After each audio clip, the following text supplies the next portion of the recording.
ఈ దేశానికి other use దేనికి ఉపయోగించినప్పుడు మాకు ఎట్లాంటి అభ్యంతరం లేదని చెప్పి ఇది అవైలబుల్ చేయడం జరిగింది.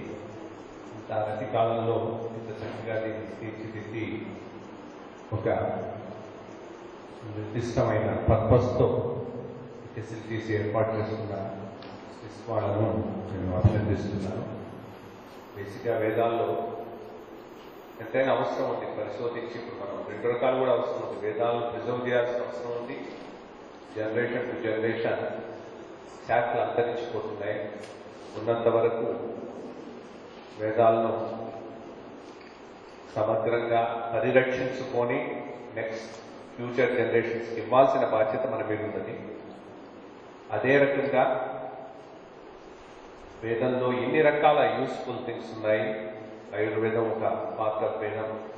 అదేవిధంగా వేదిక్ మ్యాథ్స్ అని అవధాని గారు దాని మీద పరిశోధన చేసి ఇంకొక విభిన్నమైనటువంటి దృక్పథంలో వేదాలను ఇంటర్ప్రిట్ చేస్తున్నారు. అదేవిధంగా వేదిక్ మెథడాలజీ వీటిని ఒక నిరూపించాల్సినటువంటి అవసరం ఉన్నది. ఇది రావాలంటే వచ్చే జనరేషన్స్లో కూడా వేదంతో పాటు మిగిలిన కూడా తెలిసిన వాళ్ళు ఉండాలి.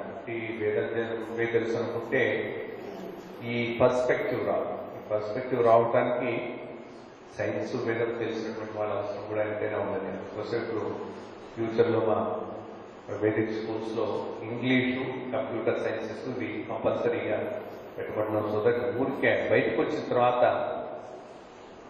Product should also be relevant. So దాన్ని దృష్టిలో పెట్టుకొని ఇటువంటి వీటిని కూడా పెట్టమని చెప్పడం జరిగింది. తప్పకుండా ఇన్స్టిట్యూట్కు టీటీడీ నుంచి మా పరిధిలో ఉన్నటువంటి నియమ నిబంధనలకు అనుగుణంగా